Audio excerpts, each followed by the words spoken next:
Radio Pakistan کی diamond jubilee تقریبات کے حوالے سے فیچر سماعت فرمائیں پیام محبت. تحریر صاحبزادہ سلطان ناصر. راوی تاج الدین اور ریحانہ حبیب.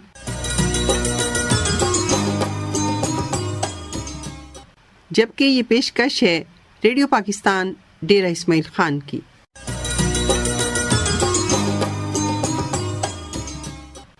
فرد کائنات کی مبہم اور موزور طاقتوں کے سامنے اپنی بقا کے لیے معاشرے یا سماج کا محتاج ہے.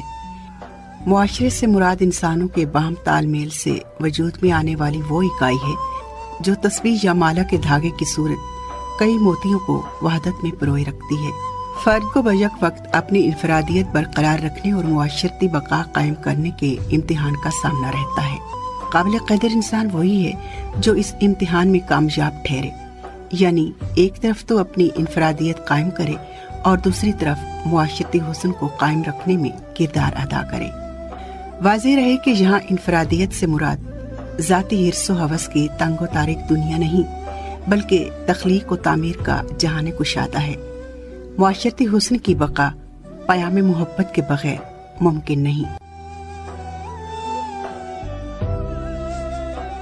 دانائے شیراز خواجہ حافظ شیرازی کہتے ہیں کہ سوائے محبت کے کوئی بنیاد بھی ایسی نہیں جس میں خلل نہ ہو. خلل پذیر بود ہر بنا کے می بینی، مگر بنائے محبت کے خالی از خلل است. علامہ اقبال نے تو محبت کو فاتح عالم کہا ہے اور اسے یقین اور عمل کے بعد تیسرا طاقتور ترین ہتھیار قرار دیا ہے. چنانچہ فرماتے ہیں یقین محکم عمل پہ ہم محبت فاتح عالم، جہاد زندگانی میں یہ ہیں مردوں کی شمشیریں. یہاں محبت سے مراد ذاتی یا سفلی سطح کی پسند نہیں، بلکہ انسانیت کے لیے دل کی گہرائیوں سے اٹھنے والا وہ جذبہ ہے جس کی بنیاد بے لوث خدمت پر ہے. بلا شبہ محبت اور احساس جیسے لطیف جذبات انسان کو یوں بھی دیگر حیوانات سے بلند کرتے ہیں کہ دیگر حیوانات صرف اپنے لیے جیتے ہیں، مگر انسان کو یہ خصوصیت حاصل ہے کہ وہ دوسروں کے لیے بھی جی سکتا ہے. یہ انسان ہی ہے جس کی زندگی محض اپنی جبلتوں کی تسکین تک محدود نہیں، بلکہ دوسروں کے دکھ درد کا ازالہ کرنے کی تگ و دو تک پھیلی ہوئی ہے. اپنے لیے تو سب ہی جیتے ہیں اس جہاں میں، ہے زندگی کا مقصد، ہے زندگی کا مقصد اوروں کے کام آنا. شیخ سعدی شیرازی نے اپنی شرح آفاق کتاب گلستان میں جملہ نو انسانی کو ایک جسم سے مماثل قرار دیا ہے. وہ کہتے ہیں کہ جو شخص دوسروں کی تکلیف سے بے نیاز ہے وہ آدمی کہلانے کا حق ہی نہیں رکھتا. بنی آدم آزا یک دیگرند، کدر آفرینش زجک جوہرند، چو عضو بدردا ورد روزگار، دیگر عضوہارا نمانت قرار. تو کس محنت دیگراں بے غمی، نشایت کے نامت نہند آدمی. تمام بنی آدم ایک دوسرے کے اعضاء کی طرح ہیں، کیونکہ ان سب کی تخلیق ایک ہی جوہر سے ہوئی ہے. جب ایک عضو کو تکلیف ہو تو دیگر اعضاء کو بھی قرار نہیں رہتا. اے شخص، اگر تو دوسرے انسانوں کی تکلیف سے بے پرواہ ہے تو پھر تو انسان کہلوانے کا استحقاق ہی نہیں رکھتا. یہی انسان دوستی اور غمخواری صوفیاء کرام کی تعلیمات کا بھی نچوڑ ہے. صوفیانہ منہج کی بنیاد ہی درگزر، اخوت، معافی، خوش خلقی، برداشت اور احسان پر ہے. صوفیاء کے ہاں انسان کی خدمت کا یوں بھی بلند مقام ہے کہ اسے خالق کی بارگاہ تک رسائی کی سیڑھی سمجھا گیا ہے.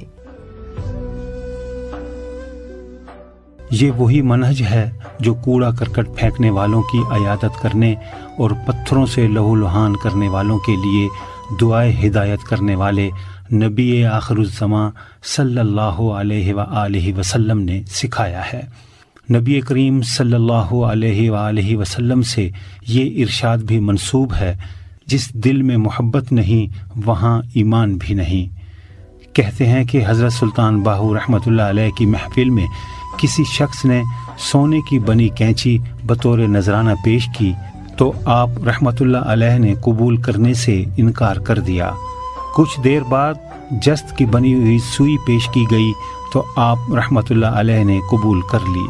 استفسار کرنے پر آپ رحمت اللہ علیہ نے بتایا کہ کینچی اگرچہ سونے کی بنی ہوئی تھی مگر اس کا کام کاٹنا اور جدا کرنا ہے، لہٰذا ایسی شے کی فقیروں کی محفل میں کوئی گنجائش نہیں۔ اس کے برعکس سوئی اگرچہ کم مایا اور جست کی بنی ہوئی تھی مگر اس کا کام ملانا اور جوڑنا ہے، لہٰذا یہ ایک پسندیدہ شے ہے جو صوفیانہ محفل کے موافق ہے۔ آپ اپنے معروف رسالہ روحی میں بھی یہ بتاتے ہیں کہ آپ کو ارشاد عام کا حکم ہوا ہے جس میں مومن و کافر، بانصیب و بے نصیب اور زندہ و مردہ کا فرق نہیں بلکہ ارشاد سب کے لیے ہے۔ دور حاضر میں وطن عزیز بلکہ عالمی سطح پر منافرت، جنگ و جدل اور تکفیری و تحقیری رجحانات کا باعث بھی دراصل اعلیٰ درخشندہ روایات سے روگردانی ہے۔ شیخ سعدی بھی کسی ایسی ہی حالت کو دیکھ کر کہتے ہیں، شنیدم کے مردان راہ خدا، دلے دشمنا ہم نہ کردند تنگ، ترا کہ میسر شودی مقام، کہ بادوستانت خلاف است و جنگ۔ میں نے تو سنا ہے خدا پرست لوگ اپنے دشمنوں کے دل بھی نہیں دکھاتے تھے، تو پھر اے مسلمان تو یہ کون سے مقام پر جا پہنچا جہاں تو اپنوں سے جنگ و جدل میں مصروف ہو گیا۔ صوفیاء کرام کے ہاں ایک خیال اکثر ملتا ہے کہ کسی انسان کا دل دکھانے سے گریز کریں۔ دل احساسات و جذبات کا استعارہ ہے، دل پیار و محبت کا مرکز ہے۔ حافظ شیرازی کہتے ہیں، دل بدستاور کے حج اکبر است، از ہزاراں کعبہ یک دل بہتر است، کعبہ بنگاہ خلیل آزر است، دل گزرگاہ جلیل اکبر است۔ کسی کے دل کو خوش کر دو کہ یہ حج اکبر کے برابر ہے، ہزار کعبوں سے ایک دل بہتر ہے۔ کعبہ تو حضرت ابراہیم خلیل اللہ علیہ السلام کے ہاتھوں کا بنا ہوا ہے، جبکہ دل رب جلیل کی گزرگاہ ہے۔ یہ دراصل اشارہ ہے ایک قرآنی آیت کی طرف جس میں ارشاد ہوتا ہے، اور یقین رکھو کہ انسان اور اس کے دل کے درمیان اللہ حائل ہے۔ دل فطرت کے رازوں میں سے ایک راز ہے، جو دل اور اس کے تقاضے سمجھ لیتا ہے وہ خالق کائنات کا قرب حاصل کر لیتا ہے۔ حضرت سلطان بہو رحمت اللہ علیہ فرماتے ہیں، دل دریا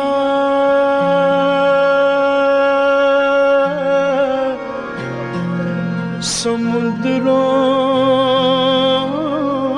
ڈونگے، کون دلا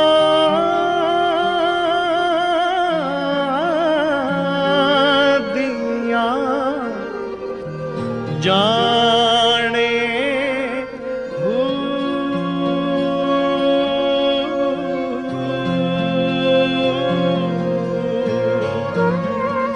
وچے بیڑے وچے جھیڑے وچے ونج مہاڑے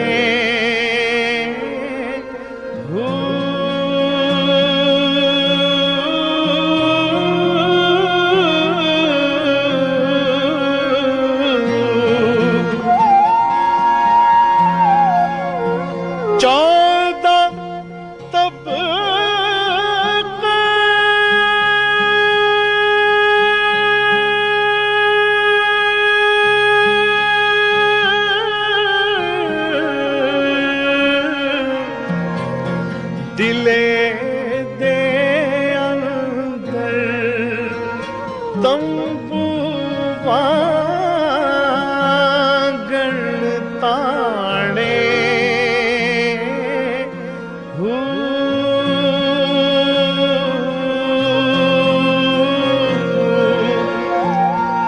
جو دل دا محرم ہووے